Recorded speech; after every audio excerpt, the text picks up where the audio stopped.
Hey guys, so over the years there's been some pretty interesting April Fool's pranks played against us players by Jagex, so that's what this countdown is all about. I hope you guys enjoy. Number 10. On April 1st, 2004, Jagex released an NPC named Diango, and they told everybody that he was a cowboy selling horses.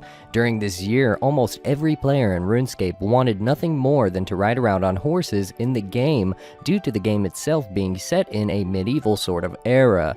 To everyone's surprise though, Diango was merely selling toy horses instead of real ones. Number 9. On April 4th, 2005, Diango was used once again to trick players. This was the year that everybody was wanting dragon plate bodies, so Jagex added an item in Diango's shop called spinning plates. All it was a plate with a dragon on it that a player could spin, but eventually break if they spun it too much. Most players were actually expecting this joke due to its similarity to the previous year. Number 8. On April 1st, 2008, Diango was used yet again to trick players. This year, players wanted a dragon kite shield, so Jagex added another item to Diango's shop called a dragon kite. It was essentially a kite with a dragon on it. Those who took place in the previous April Fool's events understood immediately where this was going once they had read the news post before they even got to Diango, but some new players who weren't around for the previous jokes involving Diango were actually fooled. Number 7. On April 1st in 2009, cabbages came alive. If players tried to pick one up, it would say a random phrase such as "All hail Brassica Prime." Brassica Prime is apparently the god of cabbages. If you did manage to catch one though, you could actually use it as a weapon, throw it at another player, or simply just eat it. There was also a hidden message during this event. Those who were bored enough to kick one of the bouncing cabbages from the Cabbage Patch field all the way to Ooglog were thanked and rewarded with a cabbage by the one and only Brassica Prime. Number 6. On the 1st of April in 2014, two events took place, one being in OSRS and the other in RS3. In RS3, if you were adding logs to a bonfire, instead of a log being thrown into the fire, you'd actually be throwing in party hats, and it shocked a lot of players at first. Taking place in old school RuneScape was an interactable fake skill called sailing that now could possibly turn into a real skill. You could only level up the skill to 21 until it gave you a fake error message and reset itself back to level 1.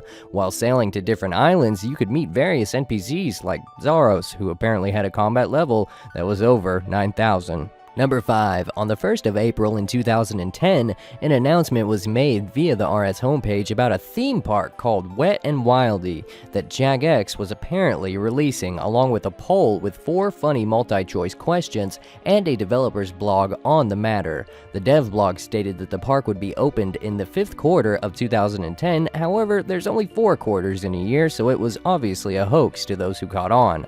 Many players flooded to the forums believing it was true, but later, one of the forum mods admitted it to be a joke, and the article was edited telling everybody that it was in fact a joke, which is kind of too bad. It sounded like a good idea for a theme park. Number 4. On April 1st of this year, 2015, the official RuneScape YouTube channel posted a video called Leaked Jagex Tour, and down in the comments section, a fake ex-employee of Jagex wrote a comment providing an image that showed their Jmod account being banned, with the reasoning behind it being a breach in their employee confidentiality agreement as well as a breach of the Jagex company as a whole. The video shows a room where the OSRS team will expand to once they release EOC into OSRS, along with some other crazy jokes too. I actually really enjoyed watching it, and you guys can watch it yourselves by checking the description. Number 3. On April 1st in 2013, the official RuneScape YouTube channel posted a video called RuneScape Behind the Scenes for April, and it basically is a hilarious and sarcastic video about them creating and putting on their own musical for people to come watch about the Cook's Assistant quest. If you'd like to see the full version, it is quite hilarious, and the link to it is once again in the description. Number 2. On the 1st of April in 2012, Jagex claimed in a news update that green pea hats were going to be randomly dropped in Varrock, Falador, and Lumbridge. It wasn't an actual green party hat, but instead a pea hat. It was basically a pea attached to a string that you could wear on your head. And on the same day, Jagex also announced a new product in a video called Jag Motion. Apparently, you could control your RuneScape player while wearing the Jag Motion suit, but it was obviously fake. What was even more funny about this was that it was supposedly going to cost almost $500 to be able to purchase it. Number 1. On the 1st of April in 2013, alongside the Cook's Assistant musical, Old School RuneScape's first April Fool's prank was done by Jagex. Rares hadn't been introduced into the game yet, so what Jagex did was drop a bunch of party hats and Easter eggs on the ground, but if a player tried to pick them up, they'd hop away, and if you tried to cast Telegrab on them, they'd simply return to your inventory as a pink skirt or a cabbage. Thanks for watching, guys. It's awesome to be a part of a game where the creators of the game take interest in interacting with their community. If you know what I should count down next, post it in the comment section and I'll try to make it happen. That's all I've got for you guys today, and I'll talk to you all later.